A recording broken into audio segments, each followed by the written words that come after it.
Good morning, everyone. Thank you very much for joining us today. My name is Mike Franz, and I'm the CEO of Manufacturing Power. At Manufacturing Power, we bring the advantages of price transparency to your industrial supply chain.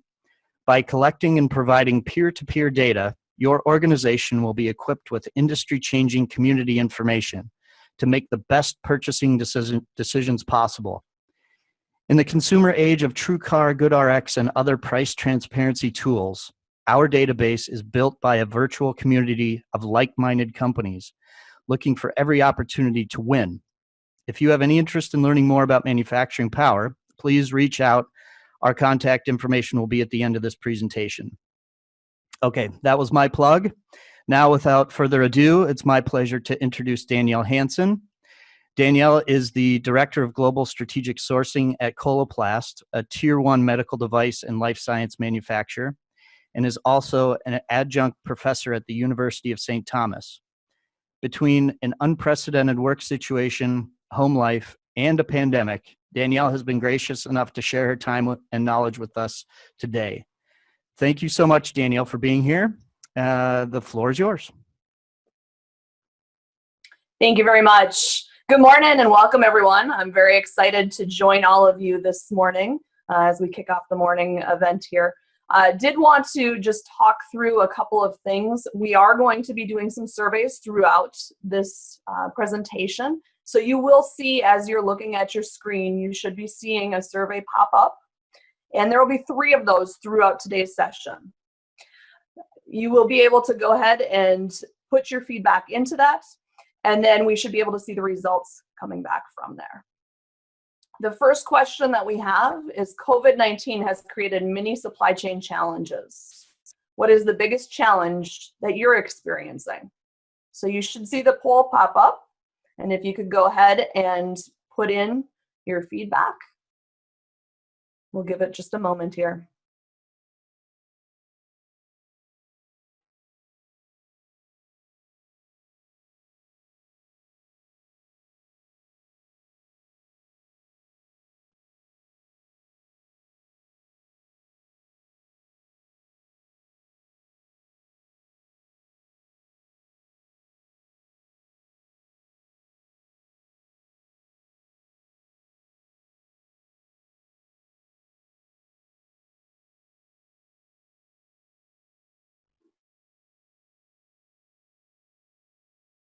Okay, make sure that you're getting your polls in.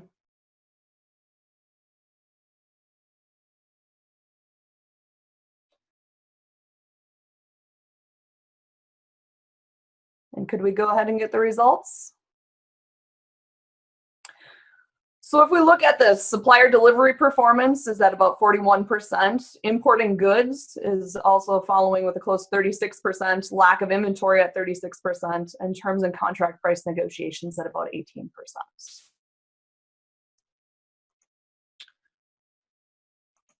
So as we look at COVID-19, we've all been hit with unprecedented times, as Mike had alluded to earlier today. As we look at COVID-19, all of the ramifications that came and all of the additional risks that we had in our supply chains multiplied significantly. We had geographic supply shutdowns. I know from my personal experience, there were a lot of situations, especially in Asia, that hit early on, where we ended up with Chinese New Year, and just coming back from Chinese New Year, we had significant country shutdowns. In a lot of cases, those shutdowns continued, and the entire supply chains were affected as we look at that. All tiers within that supply chain, and trying to get back up to speed was extremely difficult in those areas. We had a lot of single source supply constraints. And during this time, with those single sources, always it's an additional risk, but now in the era of COVID, it was even more difficult to get some of that supply. And as you saw in those survey results, a lot of people are dealing with supply issues today. Increased demand. Who would have ever thought that we would have run out of toilet paper? One of those things that many of us never would have even fathomed came true. We had no toilet paper. Has anyone tried to get Clorox wipes lately? You just can't get them. You can go to Target, you can go to Sam's Club, you can go to Costco, whatever grocery store, you can go to Amazon. None of these places have any of that supply because we weren't stocked up. We weren't ready to meet some of the challenges that this global pandemic brought to us. We had new entrants with varying quality. Now, if we look at PPE, all of our demands for PPE have increased significantly, especially as we look at how do we open up our businesses. We have demand now for face masks that we never had before. Because of that high demand and not being able to get them, we're shipping a lot of that in from sources that hadn't actually been providing that product in the past. So with that, we're also seeing varying quality to that as well. Because again, we're looking and we're relying on manufacturers that at that point in time weren't actually supplying those types of protective equipment. We're looking at some of those behavioral changes from a hoarding standpoint. How are we actually starting to purchase our different things? A lot of grocery stores and other things trying to put procedures in place to make sure from a quality or from a supply standpoint that they're limiting some of that hoarding and some of those behavioral changes that we've had as a result of COVID. In addition, we're seeing constant increased firefighting. All of those supply issues that we had in the past that we may have known about, or maybe we didn't know about, or hadn't fully flushed out what those risk procedures and strategies would be going forward. But we're seeing they're exponentially worse in this particular situation. Dealing with suppliers that have gone through bankruptcy, dealing with suppliers that are on the brink of bankruptcy, or that were having supply issues prior to going into COVID. This has just made everything exponentially worse as we go through that process. So it's extremely important now more than ever that we focus on what are we doing around risk mitigation and what strategies can we put in place. Knowing that it would have been great to have those in place before, but knowing now that as we're looking at pandemics and other things that may be coming, it's even more crucial today that we start this work and that we get things moving as quickly as possible.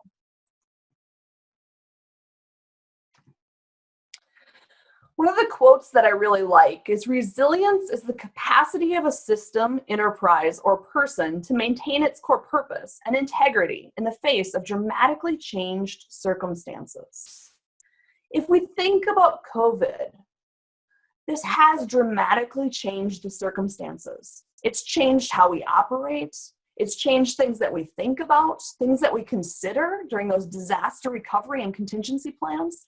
It's also made us focus on how do we make sure that we're not going to be consistently living in an environment where we're firefighting? How do we change that course going forward? How do we make sure that we're primed as we go into this age of COVID to make sure that our supply chains are much more resilient than they have been in the past? We're going to have one more survey question here. And this one is, in the COVID age, what risks are you most concerned with?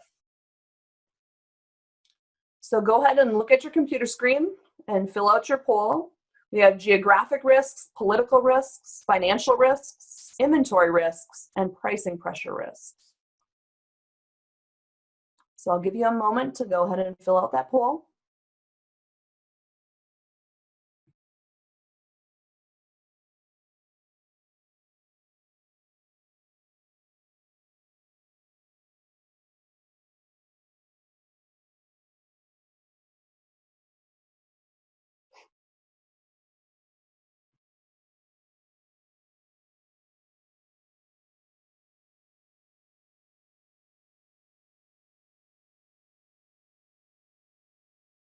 And we'll go ahead and display the results.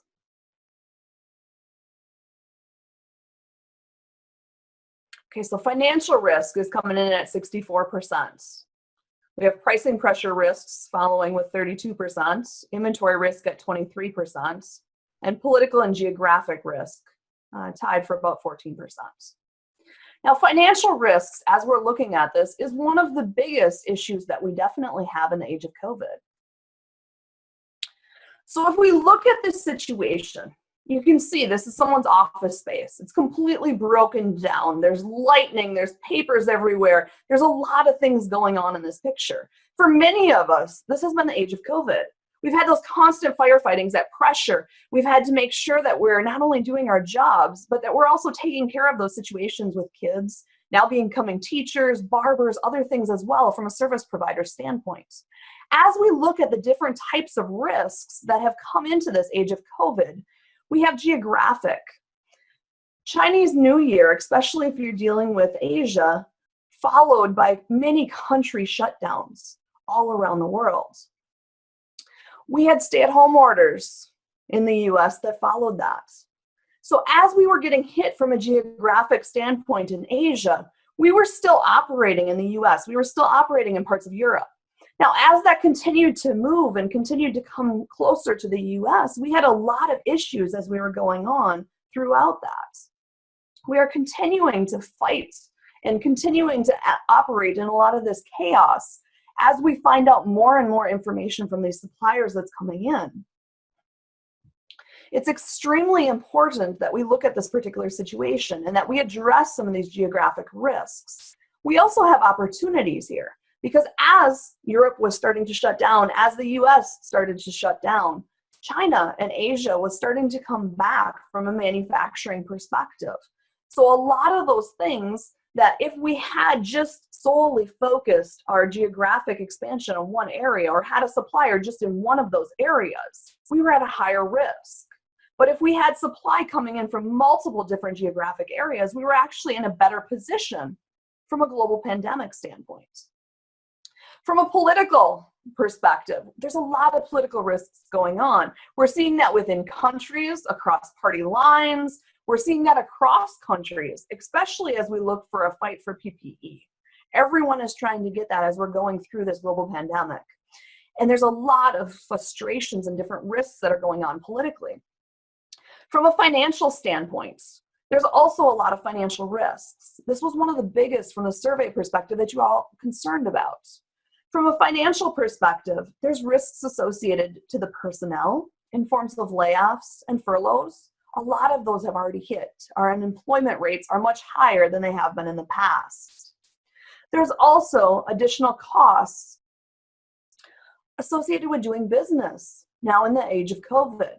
Companies are having to figure out what is the new normal going to be. As we're opening back up, how do we do that in each of these different areas? What does that look like? How is that unique to the specific area that you're specifically located in from a geographical standpoint? Because it's different depending upon the country. It's different depending upon the state that you're operating in. The additional costs associated, now we have to have protective equipment. Where are we getting those masks? How are we getting those in from a sourcing perspective? Making sure that we're spacing out and spreading out the people. Looking at those open concept layouts in all of these businesses and how do we change that? How do we modify that to make sure that we're able to do business in the age of COVID? We're having to spread things out. We're having to make sure that we have less staff in certain areas, that there's not that crossing as we're coming back online. There's less capacity for people to actually do business. Now, I think specifically if you think about manufacturing side of things, because we've had to space people out more, there's less people that are actually in those areas. Efficiencies have gone down. How do we specifically look at those capacity, not only for ourselves in manufacturing, but also for our supply base? How do we focus on where do we make those changes? How do we make those changes? And as we're going forward, making sure that we're seeing the financial ramifications that are coming from that. In addition, they're also seeing that in the service industries. If we look at service industries, especially as barbers, haircut places are opening back up, restaurants are opening back up, they're only able to take a smaller amount of people as they're going through. In addition, from a financial risk standpoint, we're having a lot of issues with our sub-tier suppliers. If we look specifically at our tier 1 suppliers, who are going bankrupt? Who are in financial distress? How are our decisions from an ethical standpoint affecting some of those businesses, especially some of those businesses that have been heavily reliant upon us, where we make up a significant portion of their business, say more than 50%. Now, in certain cases around that, we have to be extremely concerned from an ethical risk standpoint, what we're doing in those cases and what decisions that we make affect those businesses and their ability to continue to operate throughout this pandemic. We also have legal and regulatory risks, especially in this time. We're seeing a flood of force majeure notices coming through.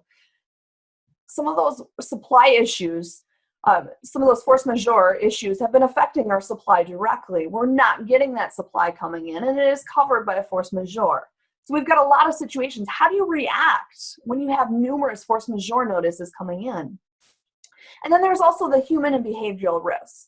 How is that changing? What are people's feelings of safety, of other concerns as they're coming in back into the office? How is the behavior changing? How is the hoarding coming into play? And is that coming throughout our mentality in these supply chains? Are we seeing demands spike as we come back from the COVID situation and we're starting to reopen? All of these risks are important for us to consider as we go forward. Now, if we look at the supply chain complexity, a lot of times in our risk management programs that we have in place, we're looking at our tier 1 suppliers. Those tier 1 suppliers are really that final step before the product reaches the OEM. There's more technical advantages. They produce individual components or complete devices. In a lot of cases, we just focus on that tier 1 layer. Now, the problem with this, and especially what we're seeing in the area of COVID, is we've missed those tier 2 suppliers. We've missed those tier 3, 4, so on. And those suppliers are some of the smaller suppliers in the chain. Those are some of the suppliers that really we're feeling the pain on because we're not able to get those products in those tiers. We've had significant situations with shutdowns where we finally get back up to speed. Say we're looking at Asia, we're finally back up to speed and running from a manufacturing standpoint. But now we've got a significant wait time because there's a tier 3 supplier that we're unable to get that product from. So as we look at redefining these risk management structures, we really need to focus on how do we get that complexity down? How do we focus beyond just those tier 1 suppliers and actually get more visibility to tier 2, tier 3, and beyond?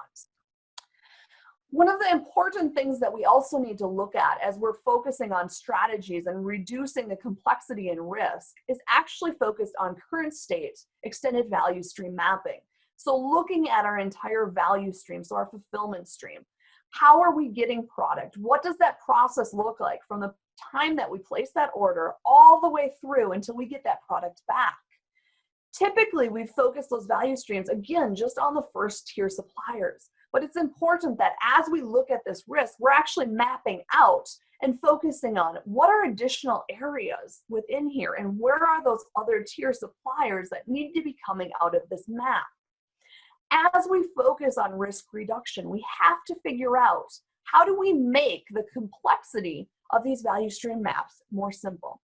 How do we reduce all of those different layers that are within that? And a lot of those layers, what we're starting to find out, are in other geographical regions as well. So where we may look at that first tier supplier is located in, say, Europe, we may have a lot of those sub-tier suppliers that are shipping from Asia. Now, if I just focus on that tier 1 supplier and I just focus on, okay, Europe is not shut down at this point, but Asia is, I wouldn't have understood all of the risk ramifications that were coming from that. It's extremely important that we're looking at flattening that out from a complexity standpoint, but also looking at how do we mitigate that risk and how do we know where specifically in our supply chain all of these products are coming from in all of those sub-tiers as well. We've got our last question. Our last question is, how robust is your company's supply chain management program? So you should be seeing the poll come up here. If you could go ahead and, if we could see the poll come back up. There we go. If you could go ahead and put in your response. It's either robust, all risks are identified with action plans that are being monitored. Mediocre, risks are identified, but action plans aren't fully fleshed out. And then the last one, what risk management plan? Risks are talked about, but no plans are in place or documented.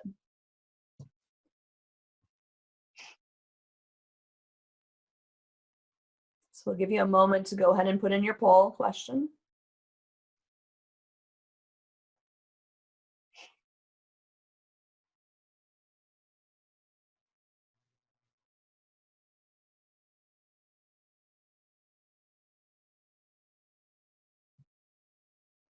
Okay, if we could go to the results. You should be seeing the results come up. So it looks about 23% say that their risk management program is extremely robust. 41% say that it's about mediocre. And about 36% say what risk management plan. So looking at these results, there's quite a bit of work that we all need to do. We're all in the same boat in this situation. We all need to focus more on risks. It's extremely difficult because those risks on a regular basis, we know we need to do this. We know we need to put in the work and the time associated with risk management. The problem in a lot of cases is we just don't have that time. There's other things that we're constantly firefighting. There's other things that take higher priority. But at the end of the day, we're seeing, especially in this time of pandemics, we're seeing a situation where had we have actually had those programs in place, we would be much better off today. We'd have less firefighting that we'd have to do today. As we look through this, these are a couple of different tools that I utilize from a risk standpoint. So looking at risks, I look at what is the probability and impact from a risk standpoint. And I do it on a high, medium, and low standpoint. So if we look at, we have consequences, we have the likelihood of the occurrence, and the likelihood of detection. So we want to map that out as we're going through this process. And you can see here, it's mapped out in the far right-hand corner. So as you're looking at each one of these suppliers, filling out that specific risk for that and understanding what is that probability and impact of something like this to occur. In the past, we may not have been looking at pandemics as one of the significant risks. Now, as we go forward, that's going to definitely be one that we're going to focus on. So as we break this down, looking at that likelihood on the far left over the consequences, from a consequences standpoint, we have that insignificant, minor, moderate, major, and catastrophic. And then we have the risk ratings down below. And you can see it's color-coded to make it easier for us to fill out. So going on a supplier by supplier basis, making sure that we're filling out, do we have extreme risk with a certain supplier? Have they had financial issues in the past we've been monitoring? Have there been issues from a cost perspective that we're continuing to see? And especially with COVID, as we look at PPE and other things that we're purchasing, a lot of those prices are spiking. We're also seeing a lot of freight costs go significantly up as we're looking at this because of the airlines not coming as flying as many flights and other things during this particular process. So looking at risk assessments, this is a nice high level of how to actually keep in track of what the risk is. So listing out the type of risk that you have, the description of that risk, again, what that probability is, high, medium, or low, the impact to performance, your impact to your cost, your impact to your time. All three of these are critical elements to understand as we look at that risk. This helps us to understand, okay, which risks am I going to go after first? And what is going to be that impact to those risks, as well as that probability to make sure that as I'm looking at this, I want to address those really high probability of risks occurring so that I can definitely put someone on that and put in a risk reduction strategy. Also putting contingency plans in place and putting a risk owner. It's extremely important that we have that owner to this. Again, everyone gets extremely busy, but if we don't have that owner assigned to some of these risks, nothing is going to happen towards that. A lot of companies have done a really great job of assessing risk, but then there's not that risk management plan and that actively going back and modifying. These strategies are not a one and done type situation. You've got to consistently readdress those strategies. Look at, are they actually working? Do I need to look at other things that I want to try within this to make sure that I'm truly mitigating and seeing progress driven to those risks?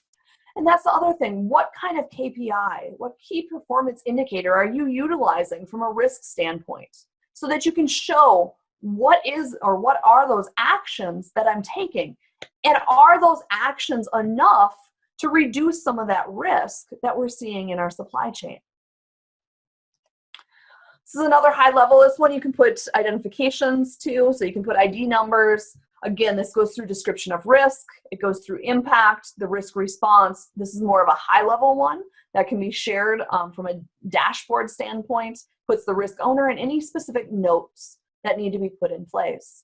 From a note standpoint here, I use this oftentimes to track what actions have actually been taken within this, so that we can make sure that things are consistently progressing.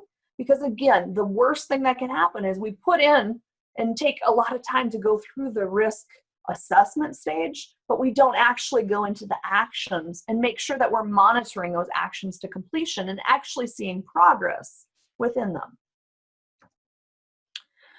As we focus from a supply chain standpoint, we really want to focus on driving resiliency. We want to make sure that we've got strong, robust supply chains that can continue despite things that happen, despite pandemics, despite situations where there's fires or there's a flood or there's some kind of natural disaster or something that we could be trying to reduce some of the risk on.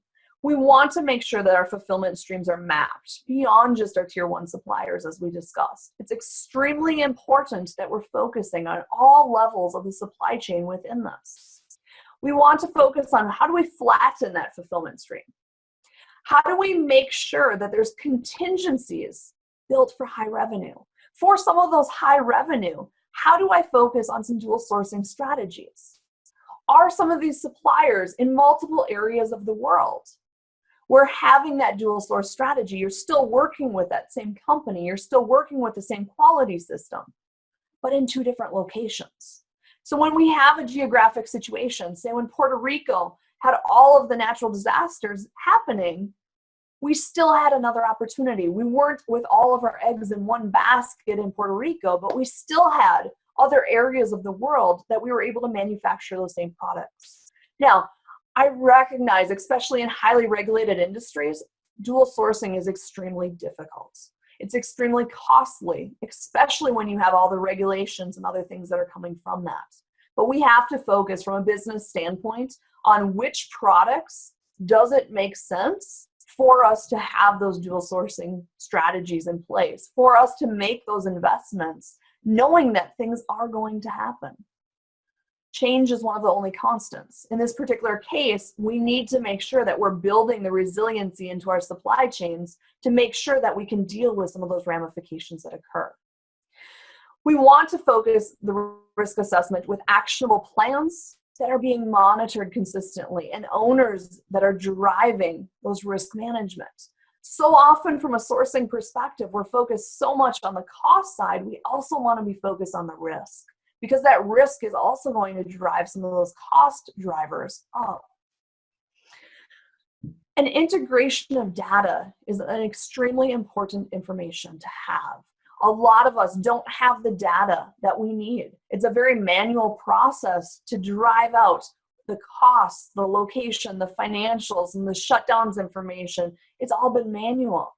So in a lot of cases, if we had more data around that, if we had things fully mapped out, if we were able to look at some of more of the tools and things that we need to manage this data and have it at our fingertips, we wouldn't have to worry as much about some of the time zone differences, as much about the global shutdowns and other things that are occurring. So it's extremely important that we look at how does that integration of data play into driving resiliency within our supply chains. And the last one is really focused on the geographic optimization of the supply base. We want to focus on where can we put multiple different locations from a manufacturing perspective so that we don't end up in a situation where we only have one source, one location, and it shuts us down from a supply chain standpoint.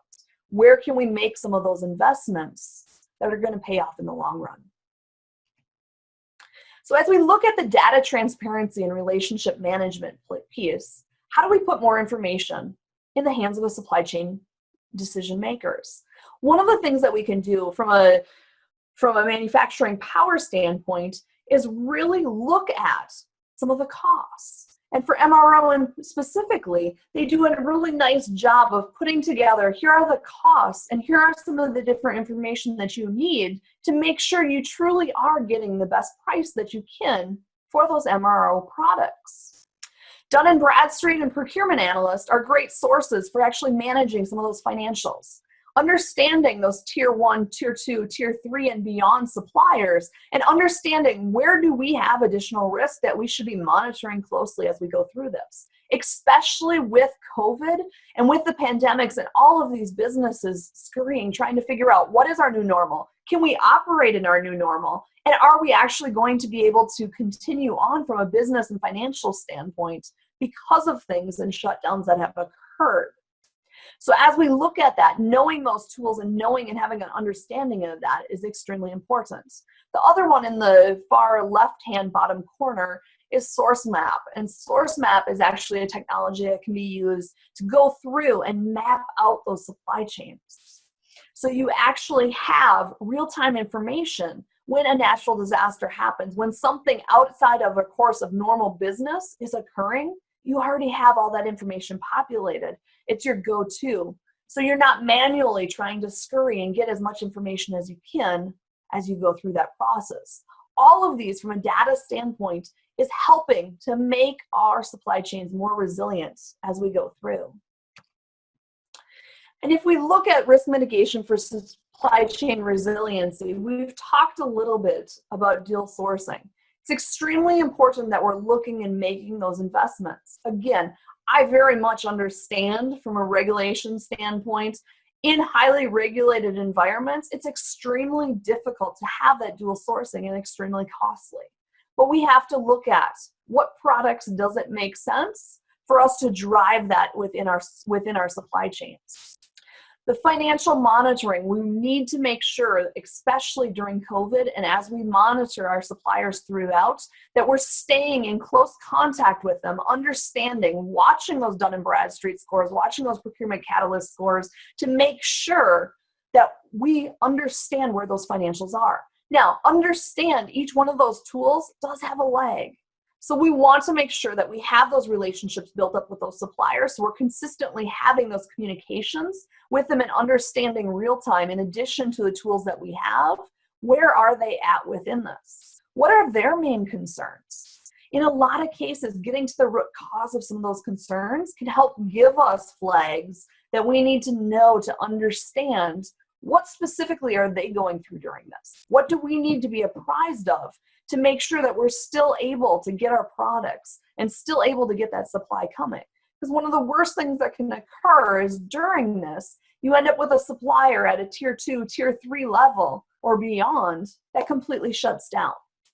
That one supplier can completely shut down everything, especially if you're in a highly regulated environment. It becomes even more crucial to understand prior to that occurring, what can we do and what are some of those triggers to help us throughout this. From a supply chain mapping standpoint, really looking at where specifically are these different areas, where are these suppliers located at all the different tier levels, making sure that we understand what that is, what that looks like, and how we deal with that, what type of action plans we need to put in place from a risk mitigation standpoint. Making sure we have disaster recovery and contingency planning. In a lot of cases, this is also driving down to the suppliers, to our tier 1s, but also to those tier 2, tier 3, tier 4, and beyond, understanding what specifically do they have in place. Now, I recognize this takes time, this takes a lot of additional resources to actually go through this process, but we have to have a better understanding of what those are, because especially in COVID and other pandemics to follow, this is going to be a continued issue with us achieving resiliency in our supply chain as we go forward. Looking at how do we spread out supply in different areas. So when we do have shutdowns and other things and various times that people are coming back up and running from a business perspective, that we understand what those are and that we know how to best utilize those sources as we're going. And then the last is that data transparency and making sure from a data perspective that we have more information so that we can make better decisions as we're looking forward. One of the aspects that we haven't touched much on is that importance of that relationship. Now more than ever, relationship with all of these suppliers is extremely important, not only from a supply standpoint, but also from that leverage standpoint, from making sure that costs and everything are staying intact, we need to make sure that our relationship is first and foremost through all that we're doing in this business environment. I just want to leave you with a quote. The secret of change is to focus all of your energy, not on fighting the old, but on building the new. As I think about COVID and the situation, a lot of us may be thinking right now, we wish we would have done X, Y, or Z. We wish we would have been better prepared. We wish we could have done this. This is a time to put those wishes in action, to figure out change is going to be a consistent constant as we go through.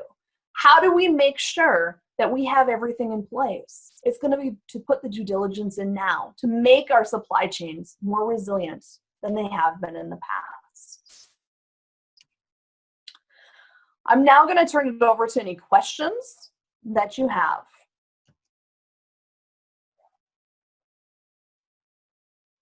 So Mike, we'll go ahead and take the first question.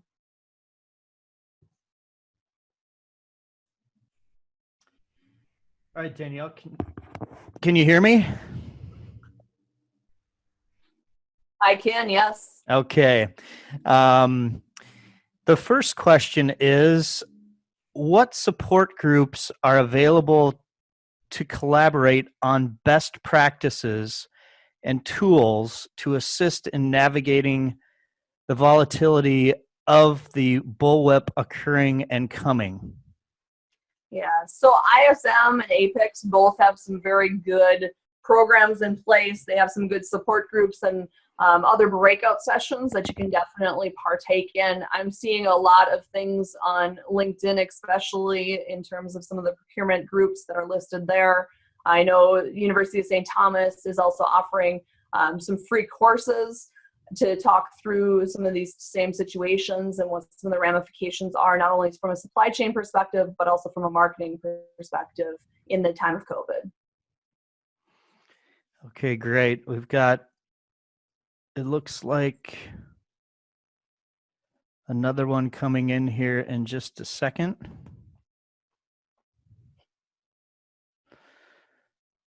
Okay, yep, there we go.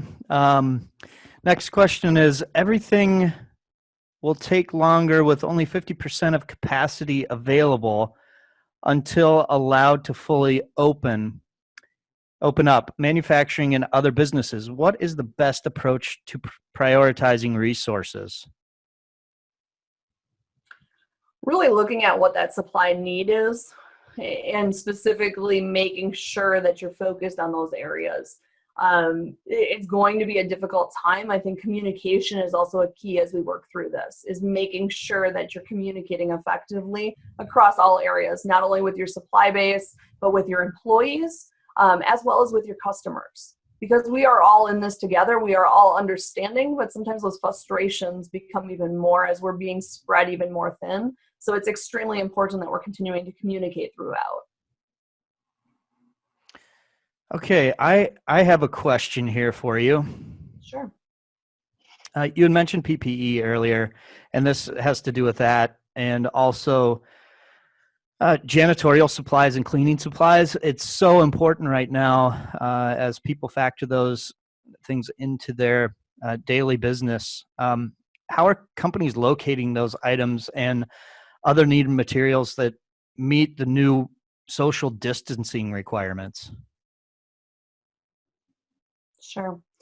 So to be very honest, PPE is a very hot topic right now, and it's a very difficult thing to get. A lot of that has been manually driven. I know ManufacturingPower helped me out quite a bit by providing me with a list of potential suppliers. But at the end of the day, a lot of that has been through networking, through people reaching out on LinkedIn, not only looking at what specifically is out there from a supply standpoint, but again, we talked about if there isn't supply, there's a lot of manufacturers that are coming online to provide some of that. So we're also having to do a lot more due diligence around, are these actual suppliers that we can utilize for something that they haven't necessarily manufactured pre-COVID? Okay. So a lot of that has been manual, a lot of networking, and a lot of social media. Okay, great. And thank you for the plug there. Appreciate that. Next question from one of the attendees here, with disruption in the supply chain causing downtime, how are businesses finding valid second sources and getting favorable pricing and logistics? It's been a difficult situation. You know, if you didn't already have second or dual sourced suppliers, or if you didn't already have someone within your supply network, it's a lot more difficult to actually get those suppliers up and running, because everyone is running at a much lower amount from a capacity standpoint. So in a lot of cases, a lot of manufacturers that I've been seeing have not been taking on new customers.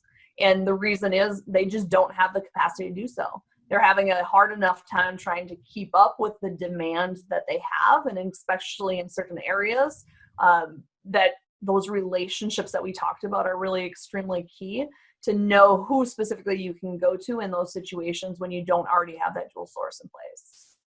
Okay, thank you. Another question here. You mentioned force majeure events. Is this really legally covered under that event type? So I am not an attorney, and I preface that prior to answering this. Force majeure is covered in a lot of agreements, depending upon how you have that, but a pandemic is a force majeure event. And again, I am stating this not from an attorney standpoint. If you do have further questions around that, I would suggest you do consult an attorney. Okay. This is another question here. What are some recommendations on effectively managing sourcing teams while everyone is working from home and working virtually? It's something everyone's challenged with, right? Across all different cross-functional areas. I think the nice thing about sourcing is we truly can operate virtually. Now more than ever, we're seeing utilization of many more Skype meetings, Zoom meetings, whatever those may be, but it's making it so we don't actually have to be physically in those spaces. Managing a global team, I manage a team in the US as well as a team in France. From my perspective, we're used to operating in that, and the biggest issue is communication. Making sure that you're continuing to touch base with those employees, making sure that you're continuing to make sure that you're fostering that team environment, and making sure that people can reach you when they need to. Right. Okay. Another question. How has supplier relationship management changed during COVID? Quarterly reviews, supplier scorecards, negotiation, contracts, etc. So the reviews with suppliers and the touch base with suppliers relationship is much more crucial right now. Not only from continuing the relationship aspect, but also from understanding what is that supplier going through? What are they doing with their employees? From a furlough standpoint, from a layoff standpoint, especially in different geographical regions, it's extremely important for us to understand what those ramifications are. Do you have a supplier in a certain region where most of their employees come from a different country? In some of those cases where they are laying them off, or essentially terminating that contract because of COVID and because of demand decreasing during a certain time because of business shutdowns, it's extremely important that you're understanding, okay, what is that plan that they have in place to bring their employees back? Are they going to be able to get the same employees? Is there going to be a new learning curve to actually retrain some of these people? You have to have that constant contact. And I think that's what the difference is than what we've had in the past. Is in the past, relationship has been important. However, it's not been as critical to have as many check-ins, I think, as what it has been in the past. Quarterly business reviews in the past were fine. You were getting the information, supply and everything was coming. There weren't significant issues. Financials weren't as big of a concern. Now, as we go through this COVID, and especially leading up to some of these reopenings in different states, reopenings in different countries, it's extremely important that we're managing that we have those relationships, that we're able to look at the cost, and that we're also able to look at, the quality aspects, as well as making sure that we have that continuity of supply going forward. And all of that is going to be key with the relationship. Yeah, I totally agree. That's a huge portion of being successful right now. We've got another question here. Which probably touched on a bit, but maybe cover it again here a little bit. Flexibility with remote workers will become the norm. There is risk there, and communication will be key. What best practices are a must? Yeah, so I touched on that a little bit earlier. From a best practice standpoint, again, communication is going to be key during that, making sure that you have that touch points with those employees, making sure that they still have a team feel. Now, as you're looking at this, there are different employees that you're going to have different contact levels with, right? Based upon performance, based upon their familiarity with working remote, making sure that all the technical issues are straightened out so that they have easy access to what they need to do their job, and making sure from an overall standpoint that some of the employees that are truly missing the ability to be in office and really get their motivation and their drive from actually being and interacting with people face to face, how do you change some of that? How do you incorporate some best practices? Maybe it's a happy hour, where everyone's getting together at a certain time remotely, right? Over Zoom. Or maybe it's, different trainings or team buildings that you can do remotely throughout that to still have some of that cohesion with your teams as you're going forward. Yeah, that seems to be the it thing to do right now, is having Zoom happy hours. So it's and it's a quality best practice, I would imagine as well. It looks like we've got a couple of questions left here. One is supplier quality will suffer during COVID-19 and resolution will be critical. How will suppliers and companies respond and process with constraints? Yeah, so everything that we're working through right now is constrained. And that's a situation that's consistently providing a lot of frustration for many people. Doing as much of this remote as possible, especially from a supplier quality engineering standpoint. Most of the supplier quality engineers are able and capable to work remote, where they don't actually have to be in person. Now, some of the other things, some of the lab time and other things that may be required during this as a result of suppliers shutting down or other things in the tier structure may cause other ramifications where we have to think, what is that new norm and how can we get some of the lab time? What can we do uniquely to try to figure out how do we do this? Using a Zoom or using a Microsoft Teams or Skype, whatever your company utilizes, and actually having, some of these devices and other things from a quality test perspective, making sure that both us and our manufacturers are working on this together, utilizing whatever tools that can be utilized to see and to be as much real time, with each other remotely as possible. Okay. It looks like we have one question left here. Let's see. Suppliers are hurting and have both too much inventory and not enough. What is the best process to maintain positive relationships and still keep costs from climbing? Yeah, again, this is going to be focused on relationship. We've got to figure out, how do we work with those suppliers? How do we understand specifically what they have? Now, depending upon your company and depending upon what visibility each one has into systems, sometimes that is fully visible on not only what we as the OEM are carrying, but also what some of those sub-tier suppliers are carrying. Some of that visibility is shared. A lot of companies also don't have that sharing. So really communicating and trying to figure out, again, we are all in the same boat here, and we are all in a situation where we don't necessarily know what some of those demand and forecasts are going to be coming back from this. Some may spike even more than they had prior to that.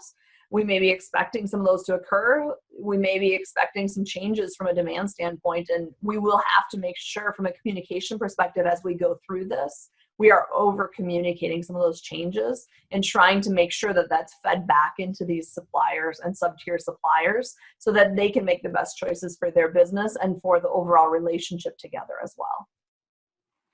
Great. Thank you for that. It looks like we've got one last question. Will these slides and recording be made available to receive after the webinar? Absolutely. I can answer that.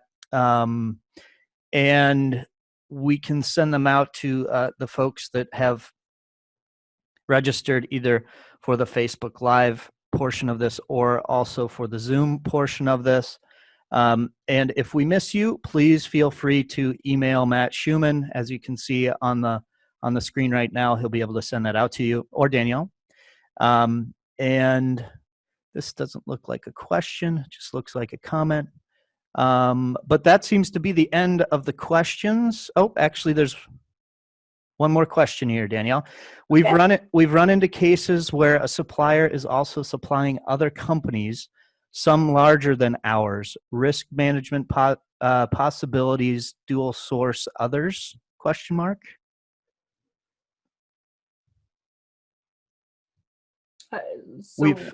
Let me reread that. We've run into cases where a supplier is also supplying other companies, some larger than ours. Risk management possibilities, dual source others? Question mark. I'm not sure So in that particular situation, I mean, we end up in that situation a lot where we're a smaller company, but there's much larger companies that are, working in that same structure. And in a lot of cases, those larger companies can come from a negotiation perspective with, you have to supply to us because we make up a significant portion of your business. This is where you also want to, especially as a smaller player, have a strong relationship and additional drivers. What additionally, from a negotiation standpoint, can you bring into that mix? Dual sourcing, is definitely, from a risk mitigation standpoint, that's an opportunity. Looking at how do we build up that relationship to be something that's stronger than what they have. Is there additional growth? Are there additional opportunities that you can bring into that? Purely from a risk management standpoint, dual sourcing is always a great opportunity, but what else can you look at here? And I would highly encourage you from a negotiation standpoint to look at what are additional drivers that you have that maybe some of those larger players do not in this particular standpoint, and how can you bring that in to really negotiate more product in some of these capacity constrained times. Well, fantastic, Danielle. That looks like it's all the questions that we have. If you'd like to add any last words, I would just like to personally thank you for doing this today. Great information, a lot of things to take away from it. We're proud to, Manufacturing Power is proud to sponsor and host this, and we can't thank you enough.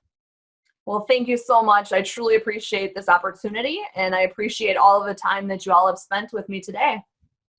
All right, and that concludes the masterclass with Danielle. And thank you, everybody, for attending. If you have any questions, comments, concerns, anything, if you'd like more information about anything that's been discussed today, please feel free to reach out to us, and we'll get back to you as quickly as possible. Other than that, thank you so much for attending. Perfect. Thank you all. Bye-bye. Bye.